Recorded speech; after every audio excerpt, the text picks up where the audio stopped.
You know, it's actually prohibited to go to the masjid when you know that you could be affected. SubhanAllah. Because to affect a fellow human with a disease or with a virus of this nature, its prohibition is far greater than anything else, because you have to save life. Remember, if a person's life is at stake, they're actually at some point allowed to consume that which may be prohibited otherwise in order to save the life. The reason is the prohibition of that thing is not as bad as the prohibition of the loss of life. SubhanAllah. So those people who think, well, you know what, I'm pious, I've never missed my Jum'ah, I know I do have a bit of a cough, I know I do have, but let me just go.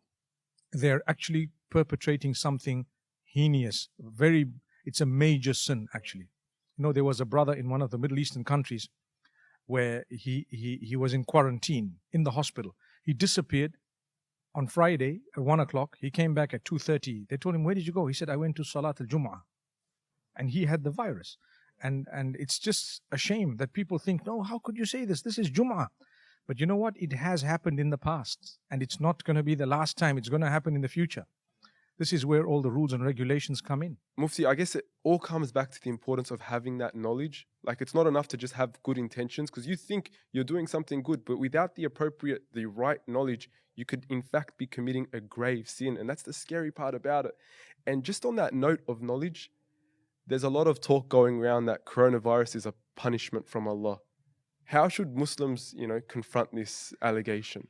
I think it's quite clear that anything that happens, if it were to bring you closer to Allah, it's actually the mercy of Allah.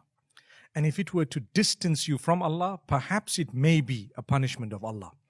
So if you take a look at the Sahaba radiallahu anhum, during their time, there was a plague. Does it mean they were punished? The answer is no.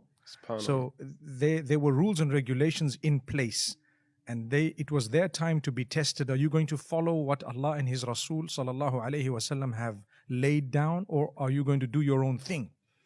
And some of them passed away and so on, and in fact many people died. It doesn't necessarily mean that it was a punishment. For those who were driven away from Allah subhanahu wa ta'ala, or who became oblivious, it could have been. But to be honest, anything that draws you closer to Allah subhanahu wa ta'ala is not considered a punishment. It's actually a gift of Allah.